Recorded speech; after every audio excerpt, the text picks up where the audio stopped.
me, it's a beautiful day, but I'm a weirdo. So if you're a weirdo that likes beautiful days, my name is Jeff, and I visit tourist attractions.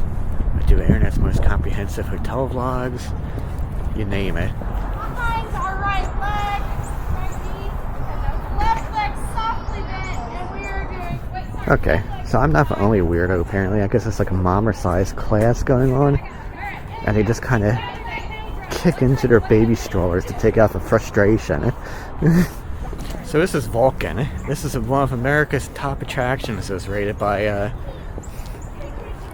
some magazine I'll look up in a second. Apparently it's a #1 place you should go to when you're in Alabama. So naturally I'm gonna come when I can't see it and you can't see it. But it is pretty cool because Vulcan is from the World's Fair. Very, very long time ago. When they used to have World's Fairs and they would show off buildings of industry. You could imagine before cars, or even a little bit of cars, but you know, when you would go by train, now everyone had light bulbs. You got these buildings with all these machines, having noise, and like, you know, it was like living in the time of sci-fi. Down that way, it's Birmingham. There's actually a distant viewing a telescope thing, so you can see a long way. You can see no, so you can see a long way. You can see you know, steel mills downtown, rail lines, like, but you know, I came today because I like it so much. Kind of effect. Last time I was here, it was so hot and unbearable. So, you know, when you come here and it's so hot you can't film, and you come here on a foggy day where at least, you know, I have energy and I can talk to you. Where that road is down there, there's cars, there's actually a landmark for L&N, and you can see some tracks, and apparently there's a trestle. You can sort of see right where, I don't like doing the finger thing, but this wall right here is kind of an embankment where the railroad actually crossed to a mine. And there's a little mine right there that you can see in, very small, because we're on top of a mountain. Maybe I can talk about what the weather's like here if you're coming to visit. Right now, it's January. It's similar to Florida in the fact that the seasons are the same, just the temperature is more extreme. So January, February in Florida, like Orlando, you're going to get that very thick fog, dangerous fog, because the temperature, you get a cold front, and the air drops and it hits the dew point, and you get all this moisture in the air. Afterwards it probably gets colder a little bit. So here it gets cold. There's a couple chilly days in December, January, February, a little bit in March. You actually get cold. Once every like 5 years you're gonna see a little bit of snow, and it melts that afternoon or next day, which is a big excitement in these parts. The summers are very, very hot. The springs, very, very dangerous. Apparently we get more tornadoes than they do in Nebraska, which is really, really fun. There you go. It's like straight up. Okay. And the Vulcan Center. Anyway, there's a museum. Rotates an exhibit once a year, and it's got like all the stuff about steel and the industry. And you have a ticket or yearly pass, but it's great. It shows you for workers and stories. General store. You know, a company store, right? Well, I had company stores and a company town, You still see some of the houses in a company town, And what I find interesting, I didn't know, company baseball teams. Apparently you still see this in, I don't know if they work for a company in Korea, but the teams are named after big corporations. You had, and these guys I think still exist as far as the company goes, not the team. But it's actually a coal league. Here's a map of Birmingham, and Birmingham is an interesting place because if you look, see all the blocks, and then you had the railroad. Instead of a river, there's a railroad reservation, and the railroad actually went all throughout, spur lines, roundhouse, etc. But you notice one thing missing, and right here, one park. but remains a vital Only part one of park. its future. All the parks you see today are new, but you only see one park. So here's the size of his foot. This is a cast of his foot. World's largest cast iron statue. Done by an Italian artist. And it tells a story of how they fundraised and what it took, you know, versus today where you get one grant. And all the castings. You see, Moretti is his name.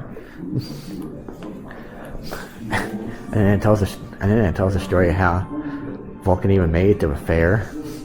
Went to St. Louis World's Fair. I believe St. Louis World's Fair was where the brownie was introduced. And I think the hamburger, or is that for Chicago's World Fair? Amazing amount of inventions done at these fairs. But check them out. You got all the different countries. So you come by railroad. You got the pike. You got the mainland, electricity, machinery, Yerushalayim, agriculture, fine arts, liberal arts, and yada yada. Even looks like it's built like the temple. Which of course Yerushalayim is surrounded by Japan and Morocco. And look, new exhibits are coming. I don't even remember what was here. Now they have an exhibit, and I think it's probably ending in a couple of days, because it's been around here for a while until the next one, about the theaters in Birmingham. And you know, Birmingham's a magic city, had lots of people, and I'm just amazed at how many there were. I'm trying to think like in other major cities how many there must have been. I know 3 of these buildings still exist. 2 are still in use. But it's not the fact that there were theaters, because, you know, it's before TV, just the introduction of radio, but it's the fact how big they were. You know, okay, so for one of the refurbished ones, so the Alabama Theater, you know, the big grand movie palace, yeah, it can hold like 2,000 or 3,000 people. But I see these like small ones that like look like a hole in the wall, and they're holding like, this one doesn't say, but some of these hole in the wall places hold like 400 to 800 people. They're not big places at all. These holes in 1800s. They couldn't even accommodate everyone. And it was holding 417 seats, and it was too packed. Yeah, to move to a bigger place. You went from a hall to an opera house. Would be $1 million today at least. Probably more. They're just doing inflation. We're not talking about like regulations. You know, a new design, because you can't build them the same way. So a lot more than that. Demolished though. But over 1,000 people this captain had. Look at the size of this place. Is that for a real picture? Some 100 people in there? Can you imagine? It shocks me. I guess, you know, so I said there's no parks in Birmingham, but there were theaters. He was in St. Louis in like 1911 during the St. Louis World's Fair. So there he is. He was at the St. Louis World's Fair, which I wish I could see. And what we just talked about. But he witnessed it. And he went by train, which went directly into a fair. So it's not even like I take the train down to St. Louis and, you know, you gotta take a, I guess they don't have robo-taxis over there yet. But no, the train dropped you off right there. Just like in the old days, the train would drop you off at the resorts, the beaches, you know, anything a lot of people go to, the train went direct. So I mentioned parks and the city's design and how interesting it was that this city only had one park. And then theaters came after. It's industrial. All work, I suppose. Long days. And when you look at city's history, where they put the parks, it's interesting from a design archaeological point of view, sociological, because some cities on the riverfront, warehouses and industry when you have rivers. 1 or 2 cities, they didn't do warehouses nearby. They put parks on their next to their water, so those parks today aren't reclaimed. Some cities had lots of squares, public spaces, blocks and blocks and blocks of them. Some cities have a big central park that spans for miles. So when it came to city planning and laying out these towns, when they put the grid up, you know, the priorities varied from city to city and how they did it. So it's not just how many miles of streetcars there used to be, how many miles of road. You can tell about a city and what you're going to see by, I think, for parks too. So today I argue Birmingham has a lot of really nice parks. This being one of them, Vulcan, a place that you have to see apparently according to a specific list in 2025. But most of these didn't exist that I visit today. It's redevelopment parks. So let's go see another one of those parks actually on a day like this. I hear a woodpecker in the distance too. So let's go visit another one of these new parks. Not the old park. And I think on a day like today, because when summer comes, if I go here, it's only gonna be once, and it might be when it's raining, because the summer heat in the south, the deep south, they don't plan festivals or events. That's our winter.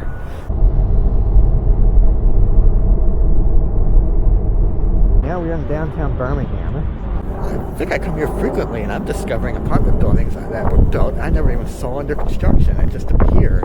So this is Railroad Park. Also named one of America's best parks, I think. I like it. It's new. It has a foundation that keeps it up. Really new. So I was saying that Birmingham only had one park, but it only was founded with one park. A lot of these are urban infill. There's 3 really great ones. But I'm just going to show you this one. But there's 3 of them. There's Railroad Park. There's City Walk, which I like. It's actually under the overpasses from the highways, which I think is brilliant because rain, sunny, it's always nice. And there's a railroad cutout that used to connect these rail lines with a power plant right there. And that became a trail, and that's a park that goes to Old Furnaces, which is a park. Now all of this is called Railroad Park, not because it's just on the rail line, but this used to be like a railroad yard switching. There's a roundhouse somewhere around here. It's all reclaimed from railroads. Railroads just passed through today, but rail lines everywhere in these old cities. Got tons of like native grass. Of course there's a freeze, so it's not as green as it usually is. This place I kind of like in the summer even too. You know, a lot of native vegetation. So here's that railroad reservation. Still exists today.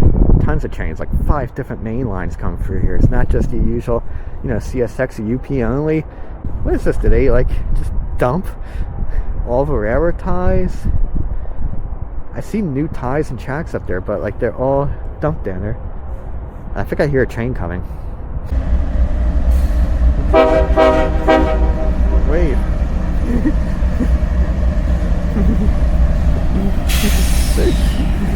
The engineers and conductors are friendly down here. You get a good wave sometimes. I've always wondered, because you know, a lot of these trains, you see them, you know, they go through the woods, you know, sometimes they go through neighborhoods.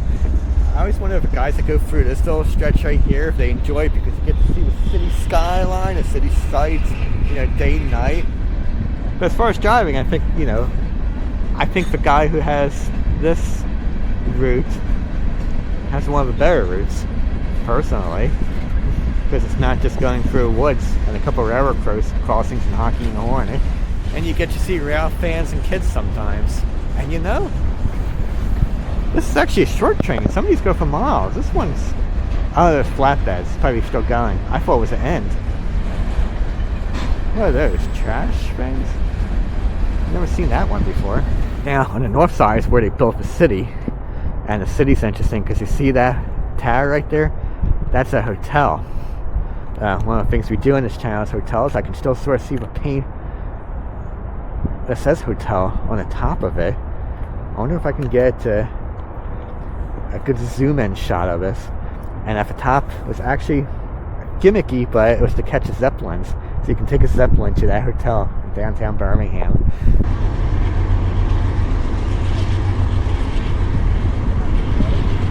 Well, apparently, when I say this place is new, I mean that it's 15 years old.